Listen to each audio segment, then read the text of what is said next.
Hello, everyone. Welcome again to the Peaceful Solution Character Education Program Teacher Certification course. My name is William, and I'll be your instructor this evening. If you can please be seated. Glad to see everybody made it back.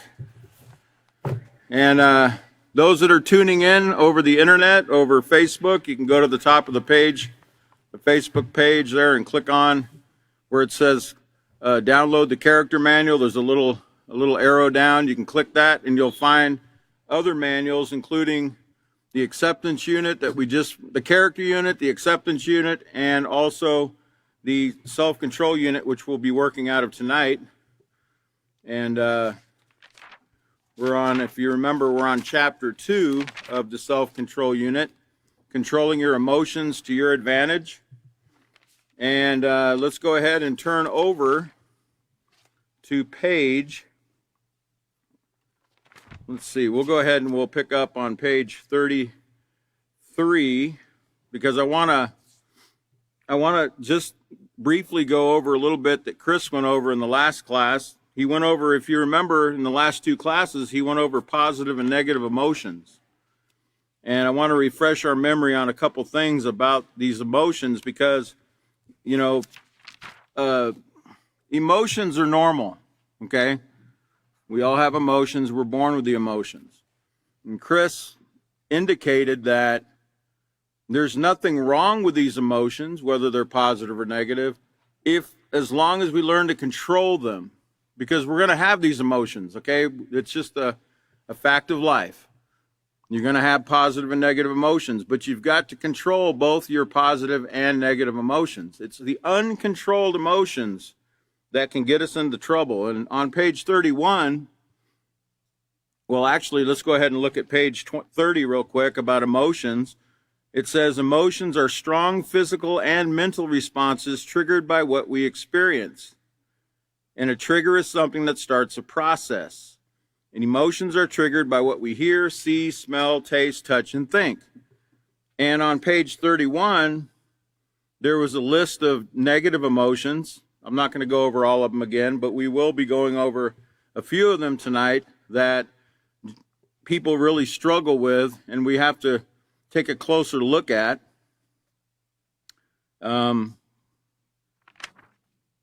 But I want you to just key in on the top of the page where it says, generally speaking, emotions can be categorized as either negative or positive. Uncontrolled negative emotions are hurtful and can undermine your growth, development, and your future. This is talking about your growth, development in character. Okay, it can also affect your physical growth and your growth of your mind. Think about what drugs do to the mind. Is your mind going to grow and expand? If you're using, putting chemicals in your body or over drinking, no, you're going to be in decline. You're actually going to be going backwards. Your mental health, your physical health will decline. It won't expand. Okay, even though you'll think when you're on that acid, your mind is expanding and you're discovering all the secrets of the universe. No, it's all an illusion. Okay. And you can actually feel your brain cells popping as you come off this stuff. You can actually feel them, dying and exploding in your mind, okay? And they're not growing. Okay, so uncontrolled. And also on page 32, positive emotion is the energy that fuels our moral growth and development. Positive emotions can improve the way we perceive ourselves in our interactions. They make life enjoyable. And focusing on positive emotions can actually get us through life's rough spots.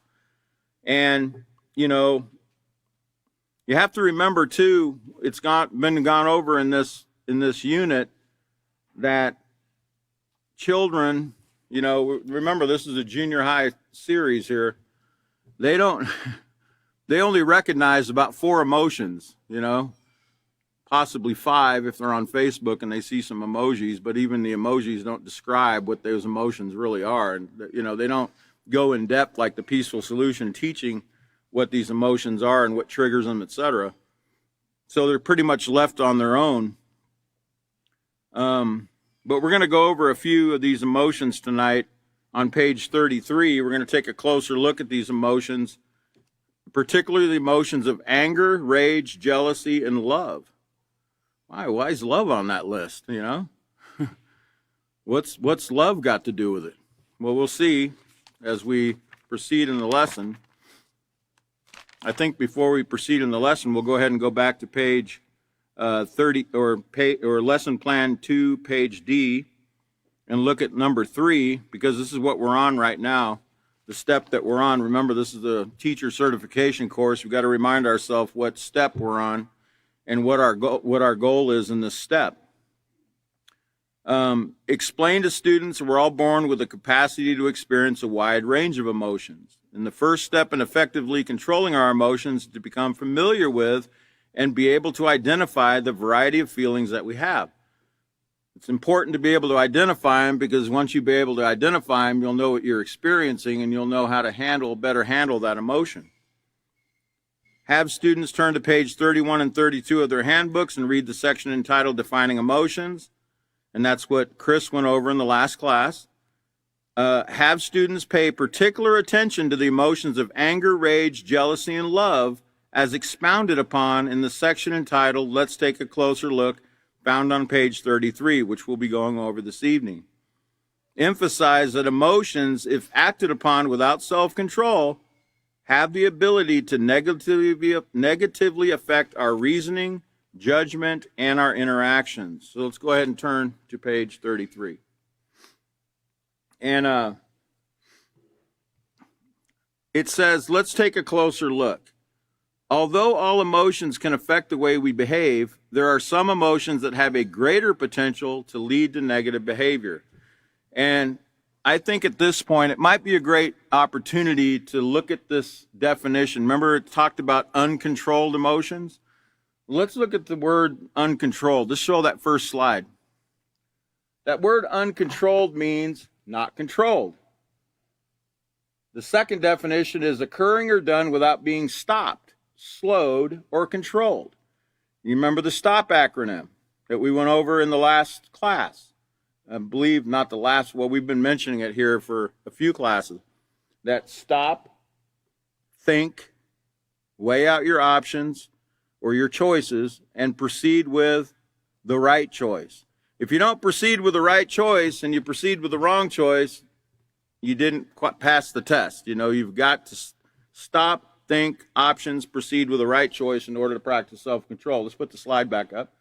Okay, so the third definition, not conducted or maintained in accordance with fixed rules, restraints, or procedures. Okay, and what are we going over in the Peaceful Solution Character Education program?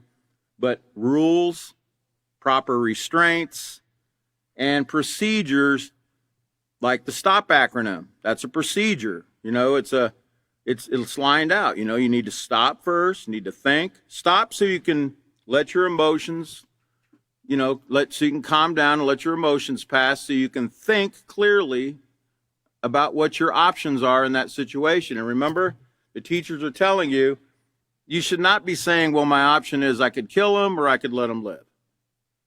No, you don't use negative options. Negative options are off the table, okay? You're only supposed to be considering the positive options, okay, in any situation. And then you proceed, or you go ahead with whatever option you decide on that's positive with the right choice. Remember, a right choice doesn't bring harm to yourself, anyone else, or the environment. All right, number 4 in the definition means not regulated by law with regard to possession and use. You know, remember what we learned about in the earlier units about keeping our, hands off other people's property without permission, using proper restraint, controlling, the things that we possess, the things we use, the other people's possessions, the way we need to ask first before we use them, etc. And some of the synonyms of that word uncontrolled means abandoned, intemperate, rampant, raw, runaway, unbounded, unbridled, unchecked, unhampered, unhindered, and unrestrained. These are all words that are used as synonyms of that word uncontrolled. And I'd like to take a look at unbridled, because kind of gives us an idea about, you know, how we need to control ourselves and our emotions. Now, if I don't know if you've ever seen a horse's bridle, okay, you know, where it has a bit, the horse has a bit inside of his mouth, and the bridle is the actual device you see on his head there. And it's meant to not only control the horse, you know, the speed of the horse, but the direction that the horse is going. And the person that has their hands on the reins, you know, they can actually, by the way they pull on that bridle, okay, the horse is going to move one direction or another depending on, you know, the pressure put on whatever side of that, I guess they call it the palate or whatever, or the soft part of the bone there. He's going to go in whatever direction the rider wants him to go, or whatever speed he wants him to go. Well, think of that when you're not bridled, when you don't have that control. That means you're what? Well, you're out of control. If you don't have control, you're out of control. Like that wild horse. You see the wild horses? They're just running, doing whatever, going wherever they want, doing whatever they please, right? Because they're unbridled. They don't have any restraint. There's nothing restraining them. Okay? Well, it's the same thing with us. We've got to learn to bridle a lot of things. But right now, we're talking about our thoughts. We've got to learn to control them. You know, when we start thinking negatively, we got to go, whoa, Nelly, right? Whoa, you know, restrain those thoughts, restrain those negative thoughts and replace them with positive thoughts, right? Okay, so let me get back to the reading here. So let's take a closer look at anger. Now, we're going to have a whole chapter on anger in this next chapter, okay? It's about controlling our anger. So we're going to tonight, we're just going to look at something basic here that's really an eye-opener for a lot of people when they take anger management with the peaceful solution, because anger is a very misunderstood emotion, okay? And a lot of people think anger is necessarily a bad thing. Well, no, not necessarily, okay? We all, remember I told you that anger we all become angry at times. It's a normal emotion. As it says here, anger is a normal emotion that's experienced by everyone. However, as we're going to learn, it's actually a secondary emotion. And what does that mean, that it's a secondary emotion? This means that anger is felt as a result of other emotions that have not been appropriately resolved. Now, do you see why it's important for our young people to learn what these other emotions are? Because if they can't identify the primary emotion, right?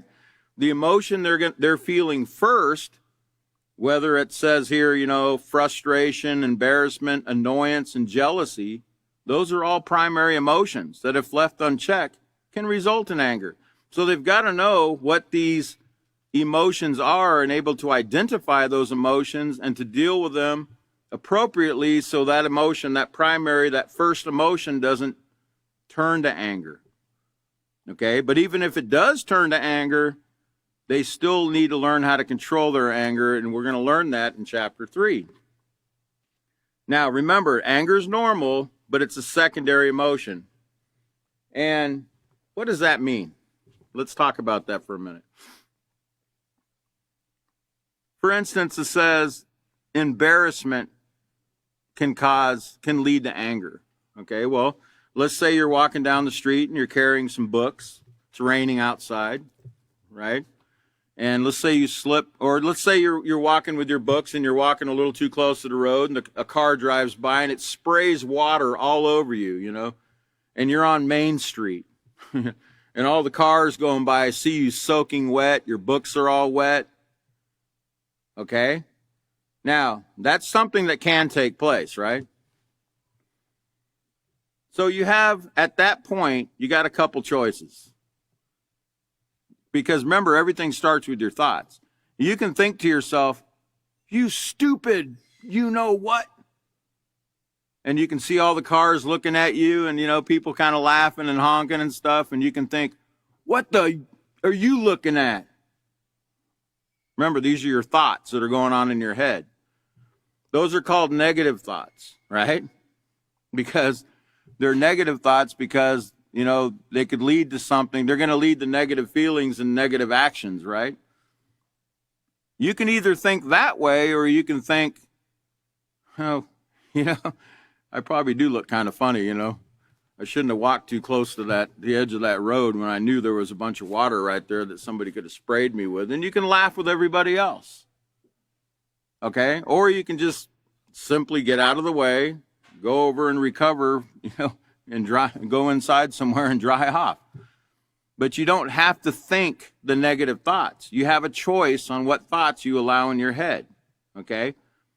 But if you allow the negative thought to continue, embarrassment, has anybody ever died of embarrassment that you know of? Not that I know of. I've never read in the newspaper or seen on the news, man dies of embarrassment. Now, I have heard of people dying of, because they didn't control their anger, because they didn't, control that first primary emotion called embarrassment, and they let it go to anger, and then they let it turn to rage, which we're going to talk about next, and then they exploded, and they ended up, doing something to somebody to retaliate because they didn't control their emotions, and they ended up, getting shot or killed, put in prison, etc. So people do die when they don't control their anger. But embarrassment, it's just a primary emotion that can lead to the anger. And if we learn to control that first emotion, such as embarrassment, we can learn to control and not even get angry in the first place. Well, what about, fear? Fear can cause anger. Let's say you walk home at night, you open up the door, and, somebody jumps out from behind the door and they're, woo! How do you feel when somebody, jumps out from behind somewhere and scares you like that? Well, you feel fear. First, you feel fear. You don't get angry first. First, you're very startled and you're fearful. Now, at that point, certain thoughts can come through your mind, right? Like, you stupid little, right? Or you can stop, take a deep breath, recover, let that emotion of fear pass, count to 10, 20, 30, whatever you need to do. Go take a walk around a little bit, and then come back and calmly explain to that person that, look, you could give somebody a heart attack doing something like that, right? You don't have to allow that emotion, or those thoughts of the negative thoughts to continue in your mind. You can actually stop. Use that stop. It's a perfect time to use that STOP acronym. Stop, calm down, let the emotion of fear pass. Think about how you can handle that, how you can talk to that person in that situation so you don't bring any harm to that person or yourself, and then proceed with the right choice of calmly explaining to that person that that's not something you should do because you could really hurt somebody doing that. You can actually, these pranks, I know they call them pranks, right? Pranks have killed people,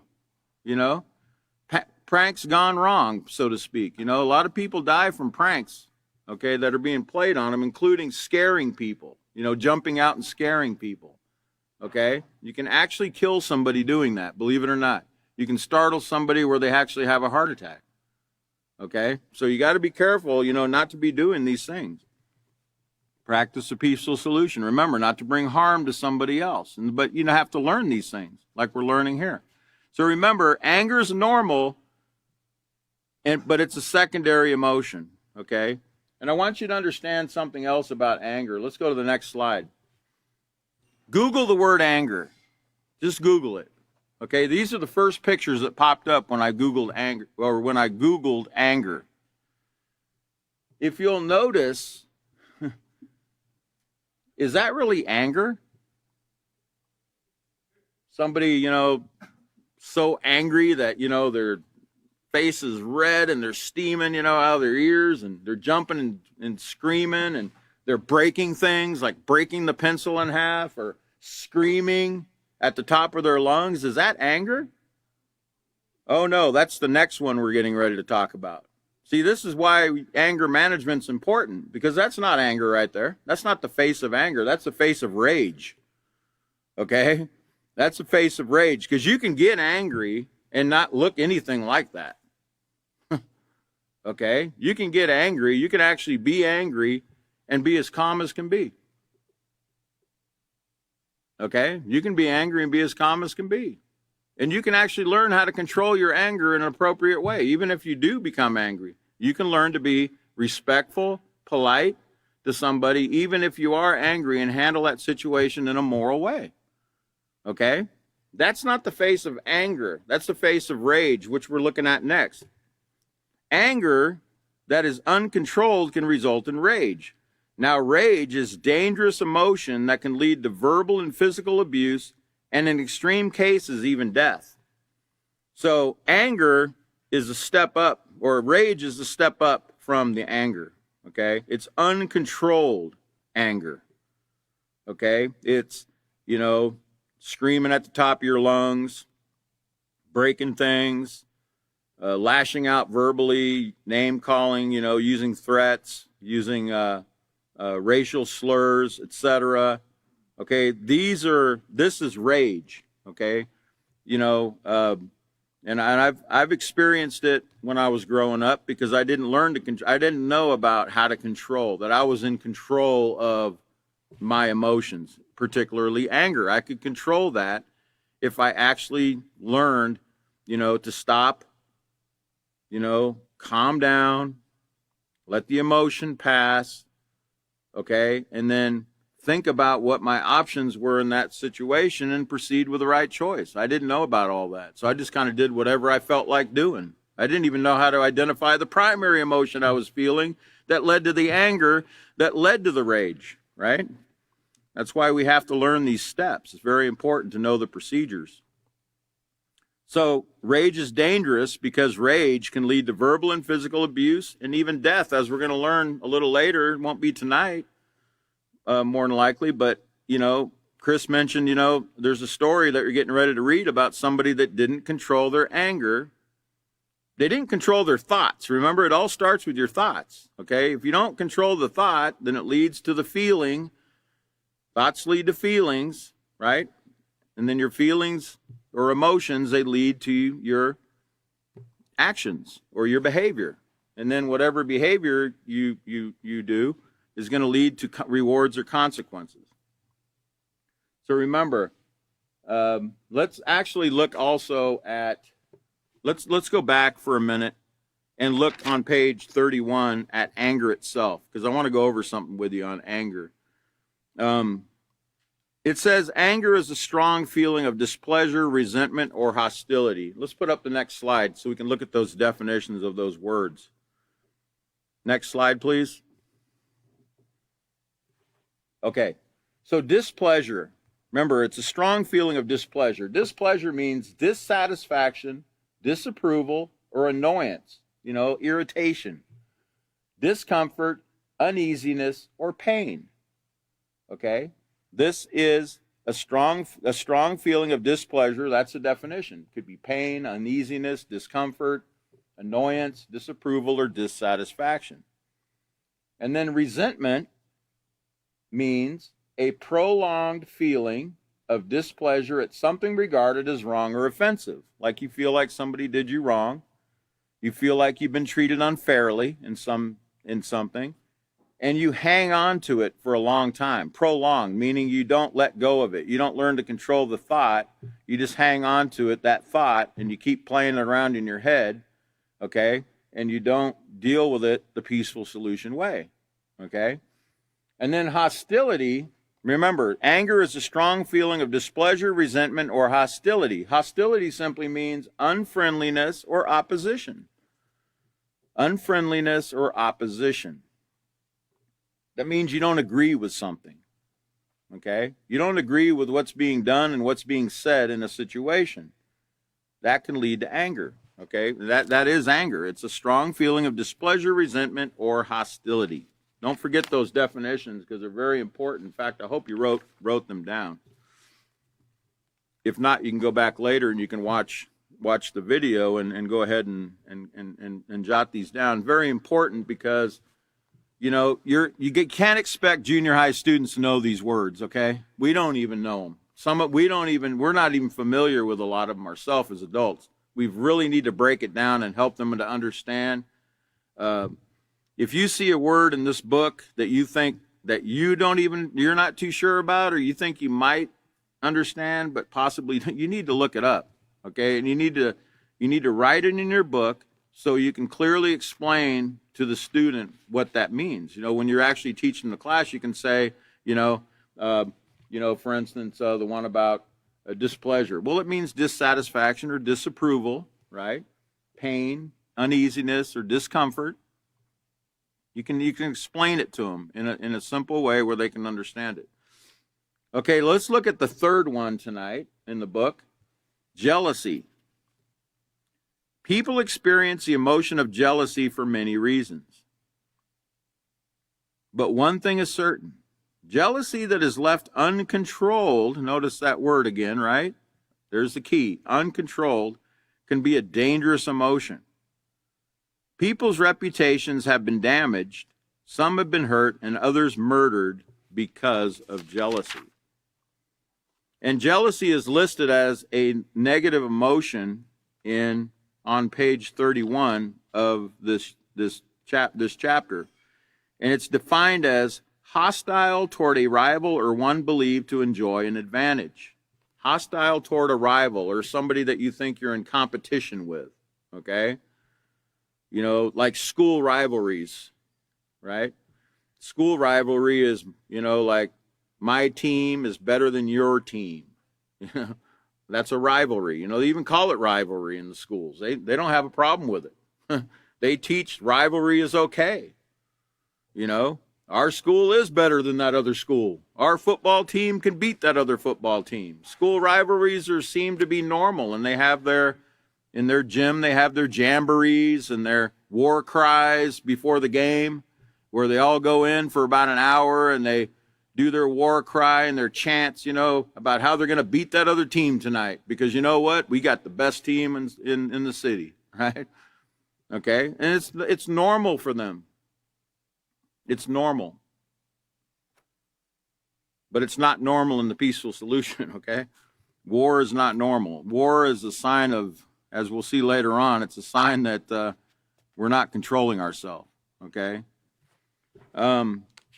So jealousy, I just gave you the definition. Let's go back to page 33. And it says, jealousy that's left uncontrolled can be a dangerous emotion. People's reputations have been damaged, some have been hurt, others murdered because of jealousy. Now, there's something we do need to understand about jealousy, because it's not necessarily what you think every time. When we think of jealousy, what do we normally think of? A boy and a girl, right? A boy and a girl, or a man and a woman. A man is jealous because someone's looking at his girlfriend, or a boy in school is jealous because someone's messing with his girlfriend, looking at his girlfriend, or whatever. So they become jealous because they think they see him looking at them, or they think their girlfriend's talking to somebody or whatever, and jealousy comes over them. And, for the most part, they don't know.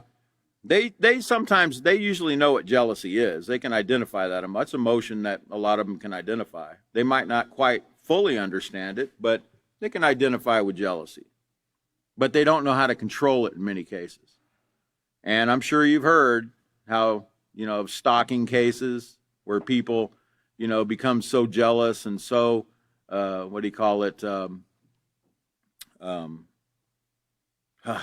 find the word in my mind right now.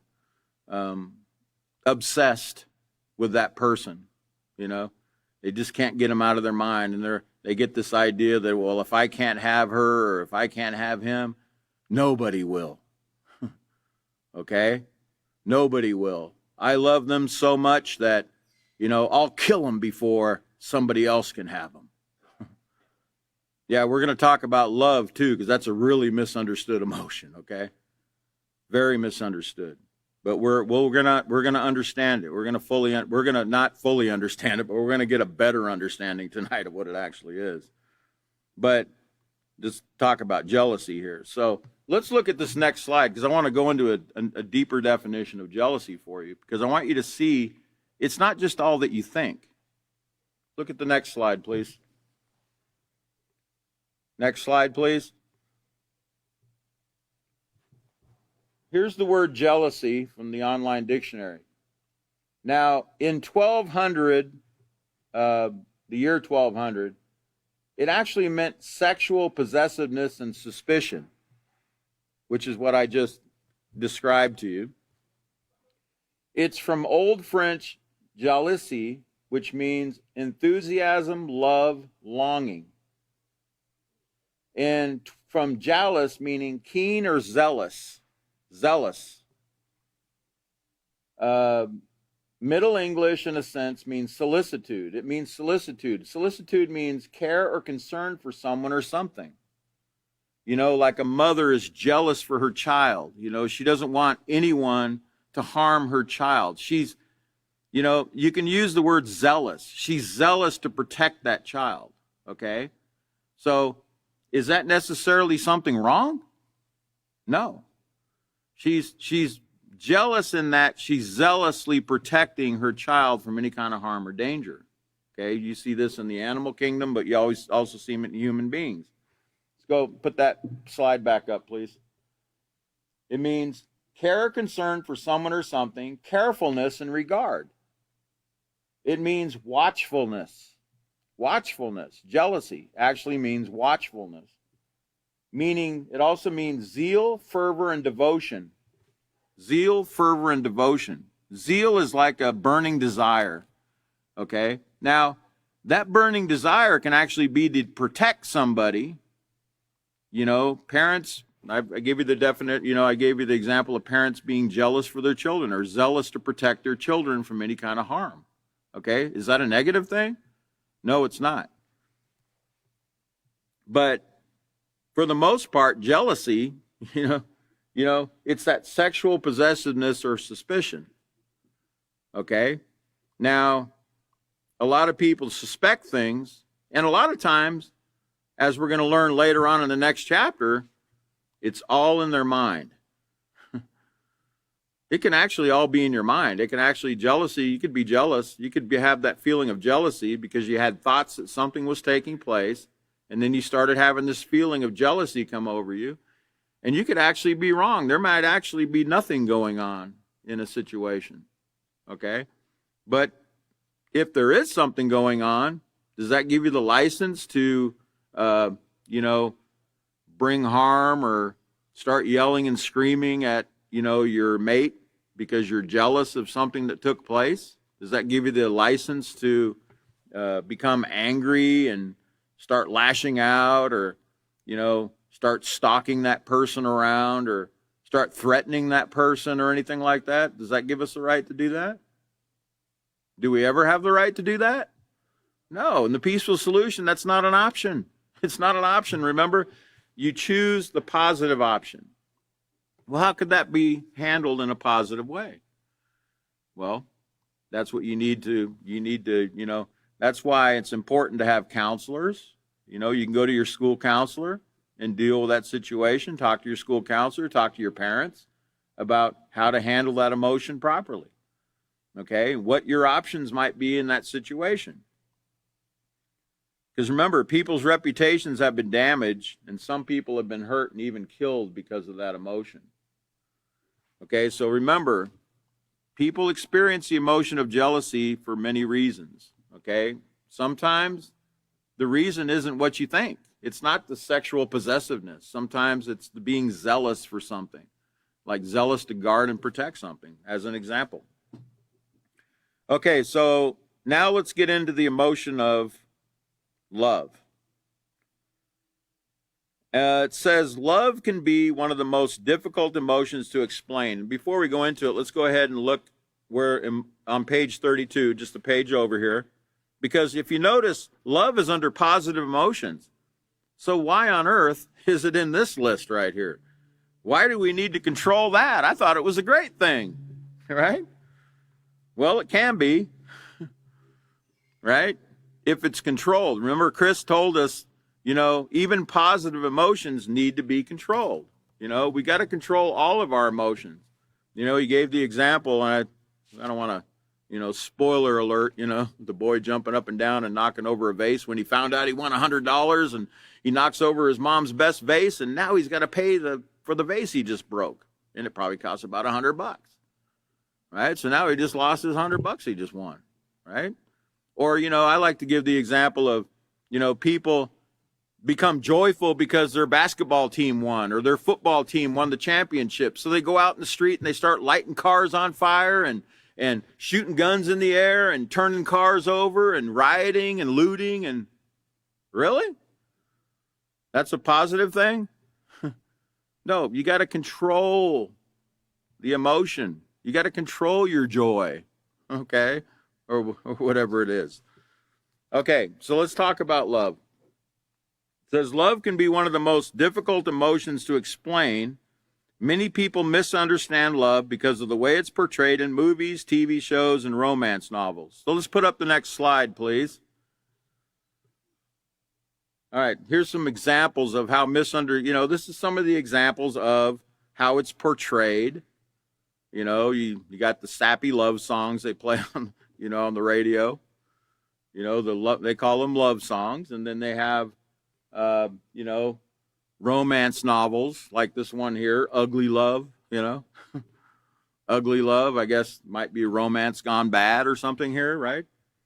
And, movies like the Titanic, that was a big multi, I think over a couple $1 billion movie they made off this thing.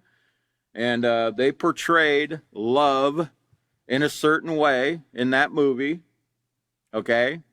And, I like to think that when you see that ship going down, the Titanic, it's kind of like the way their uncontrolled love ends. It doesn't have a great ending, okay? It goes down, it sinks down to the bottom of the ocean. It's a disaster, okay?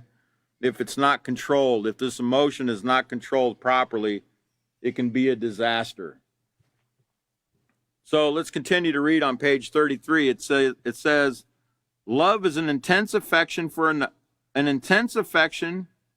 another is one popular explanation. Attraction based on sexual desire is another. Now, that word desire, sexual desire, we probably need to talk about that a little bit. But let me see if I can. Okay, let's go ahead and go back to page 32 for a minute. Let's look at page 32 and let's look at the word love, and look at the definition of love. It says, love is feeling a strong concern for someone or something arising out of care. Arising out of care. A strong concern for someone arising out of care. Now, I'm going to go back to page 8 of the character unit. The character unit. See the word care there in the character, right? True care and concern is what I'm talking about here. Positive character. And we're looking at page 8, and I'm going to read to you about morality or moral principles. It says, moral principles in regard to human life means acknowledging and accepting life is valuable and all people have the potential to contribute to society. When you have a moral attitude toward others, you accept and appreciate that they have the right to live in peace, safety, and security. You can demonstrate a moral attitude by being respectful toward all people. Now get this, remember this.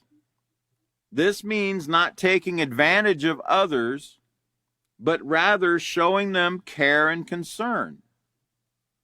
Now, care and concern, showing them true care and concern. Now, look at love again, feeling a strong concern for someone or something arising out of care. True care and concern for somebody. Now, let's go to the next slide because we want to look at this emotion of peaceful. It's 2-3 down from love on page 32. You can read it in your book or you can read the screen.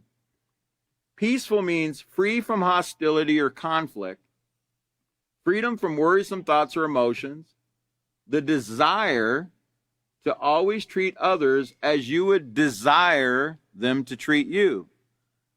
Now that word desire, okay? Desire is synonymous or a synonym of the word lust. Lust. You've heard of lust, okay? Lust is to have an intense desire or need. To have an intense desire or need. Now, I know most of the time when people mention that word lust, they think sexual lust. That's not what the word lust means. It means to have an intense or a burning desire or need. Now, is that wrong? No, you just got done reading here about peaceful. Peaceful emotion, or it's a positive emotion, and it means the desire to always treat others as you would want to be treated. That desire, it's a lust. It's actually a lust to treat others the way you would like to be treated in a situation. Now, why am I harping on lust and desire? Because I want you to know they're synonymous. I want you to know it means the same thing. It just simply means an intense desire or need. Now, if you desire, let's go back to the word love here.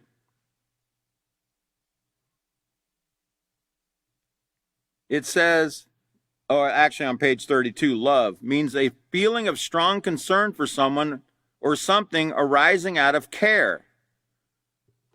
Not out of lust, sexual lust, or selfish desires, but out of the desire to really help somebody or really do something to build somebody up to help them become a better person. There's nothing wrong with desiring that, with actually craving that, with lusting after doing the right thing.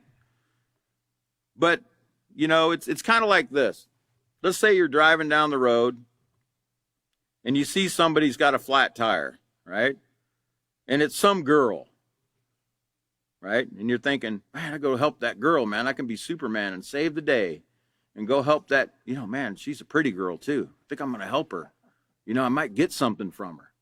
She might give me something if I help her.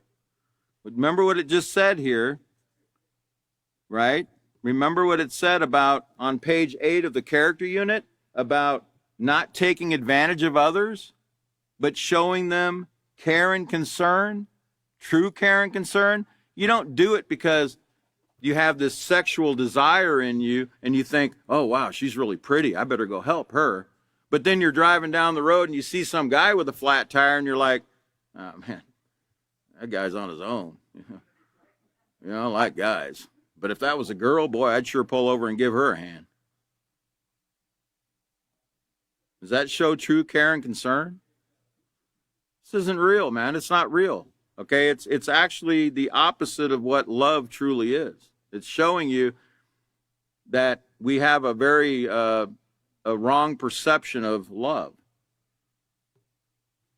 Now, I want you to remember that word lust means desire.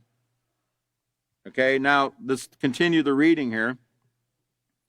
It says, although there are various definitions of love, this emotion, if not handled properly, can result in inappropriate behavior. Adolescence is typically the time when your perception of the opposite gender goes from yucky to not so bad after all. Look at the next slide. You go from this, you know, the He-Man Woman Haters Club. No girls allowed. You remember that when you were about 7 or 8, you know, you had your tree fort or your little boys club somewhere and you were like, no girls are allowed in our club. But then when you turn 13, the He-Man Woman Haters Club, you know, you put another little sign out there that said Ladies Night every Tuesday. Right? You know, because as you get older, you started thinking, hey, you know, those girls, they're not really so bad after all, you know? It changes as you get older. Remember, your values change. Remember what we learned in the character unit about values? Now, is there anything wrong with necessarily valuing the opposite gender? No, nothing wrong with that at all. But it has to be done the appropriate way. You know, there's certain steps that we have to take in order to do things the right way, as we're going to learn here in just a moment as we continue reading. It says, suddenly you find yourself interested in someone you never really noticed before. This sudden interest gets a lot of people confused, and this takes place even in elementary school. Man, I remember when I was in first grade. I remember when I was in kindergarten having these kind of feelings about girls. I remember my first grade girlfriend, Mary Christopherson, sitting right next to me. I can picture it today. I remember my teacher, Mrs. Ward, telling me, will you stop staring at her? After school, we went home together and watched cartoons. Nobody thought anything of it, 6, 7, 8 years old, 5, 6, whatever the age was. Nobody thought anything of any of this. And you know what? I remember doing certain things with that little girl that adults did when they were married. Not anything like really, but what sometimes kissing or holding hands, right? These things took place at a very early age. You know why? I'll tell you why. Because some things are very misunderstood, as we're going to see here in a minute. It says, they think that being interested in someone means they have to touch them. This is wrong, it says. This is wrong. This false concept of love accounts for approximately 1 million teen pregnancies every year. And at least 1/4 of those pregnancies end in abortions, numbering 274,000. Well, let's look. Let's look at the facts about abortion in the year 2019 here. It says, based on available state-level data, and not all states reported in 2019. A few states didn't, I think because of, I don't know why, but it says 872,000 abortions in 2018. Whoa, that's quite a leap from what you're seeing on this page right here, isn't it? 872,000 abortions, okay, in 2018. And who knows, it might be actually higher than that. We don't really know about how this reporting goes. Okay, it says,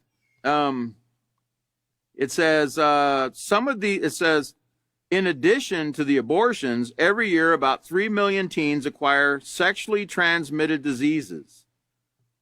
Some of these diseases have no cure.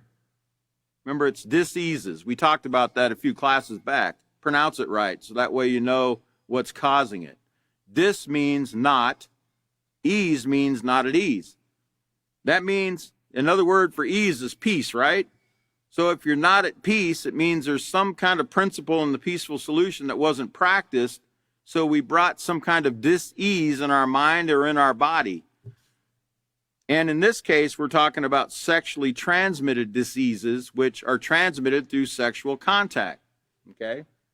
Let's go to the next slide.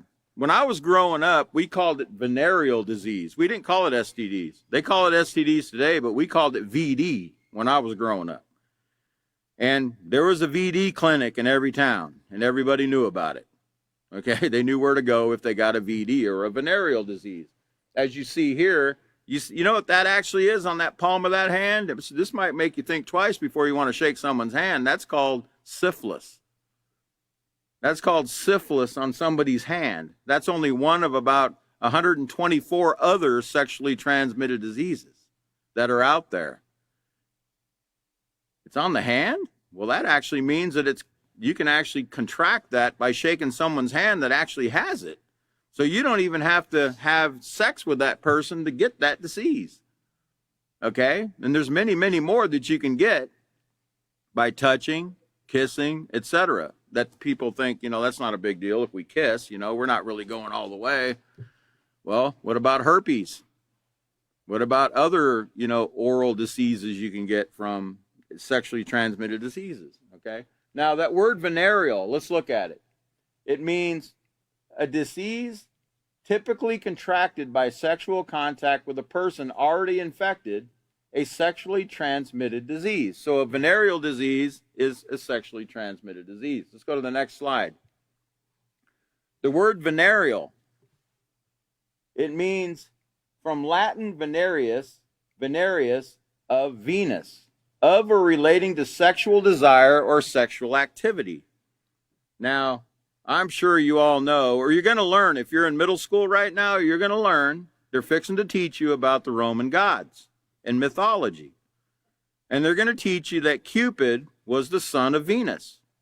Okay? Cupid, the little fat chubby boy that's got the arrow on Valentine's Day shooting his heart. You see the heart there. Can you put that back up on the screen? You see the Valentine candy? I remember giving Mary,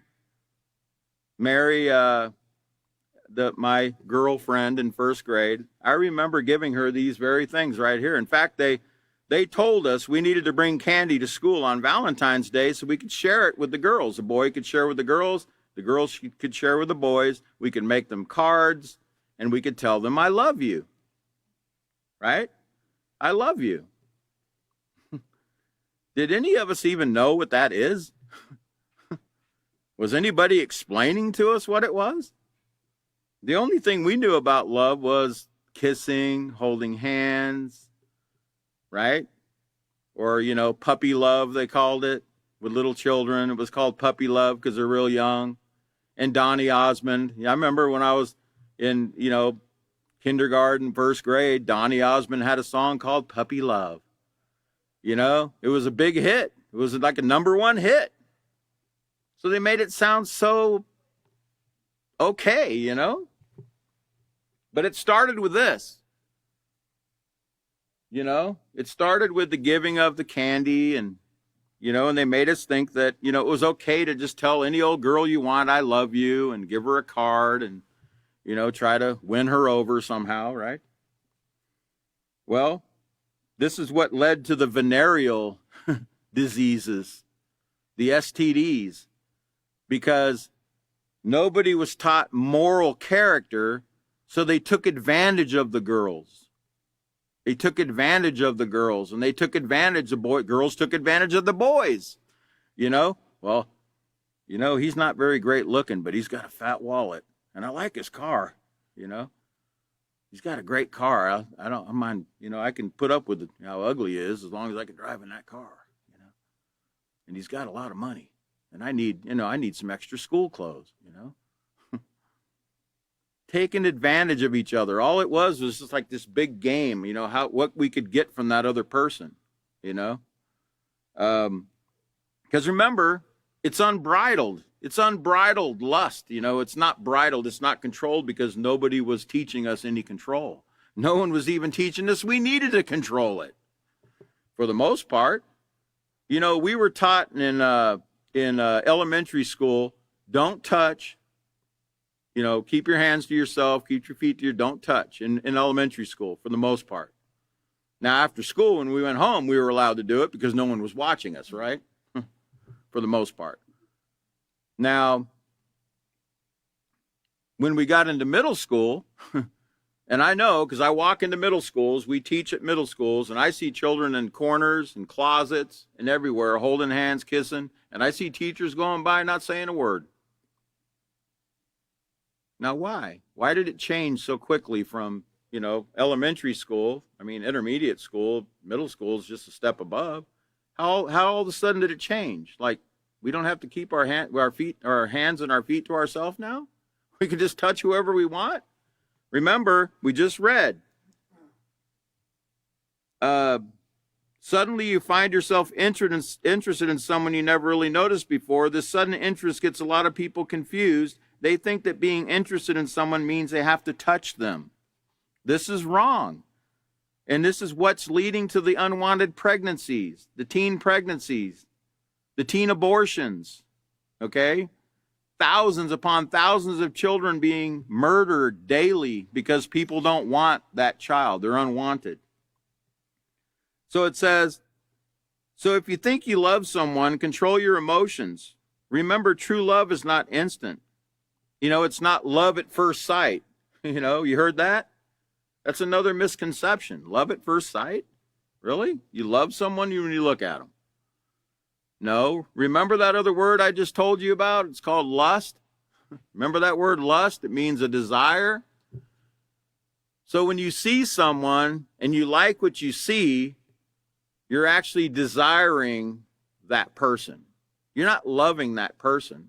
And I don't care what Hollywood tells you and what the movie industry tells you and the music industry portrays when they sing about love. Okay? It's not love. Okay? It's not love they're singing about. They're singing about lust. They're singing about sexual attraction. They're not singing about love. They can call it what they want, but that's not what it is. Okay? It says, true love is a bond of mutual trust, interest, and deep caring for another. True lasting love is based on the principles of moral character you're learning in this course. It takes time for a bond like this to form between people. Get to know that person through taking them home and sleeping with them. Oh, wait, hold on. That's got the wrong book. That's that Harlequin romance novel I just read, right? That's not what it says, does it? It says, let's read it again. It says, it takes time for a bond like this to form between people. Get to know that person through conversation, whether you're under adult supervision or if you're an adult yourself. Through conversation. You know, I remember watching a Oprah Winfrey, and it had a guy on there. He was he wanted to date a Muslim girl, and he was an American, and he went to the Muslim dad's. You know, he went to their home because the girl told him, well, you can't take me out anywhere. You have to have my father's permission to even talk to me. So the boy was like, what? So he went to the dad's house, and he knocked on the door, and he asked if he could talk to his daughter. The daughter was inside. He says, sure, you can talk. You can talk to my daughter. But, you know, he wanted to know, are you interested in marrying my daughter? And he was like, yes, I'd possibly like to marry her one day. So he came in the house, and I guess he thought he was going to take her out to the movies or something. And he got in the house, and the father and the mother were sitting there on the couch.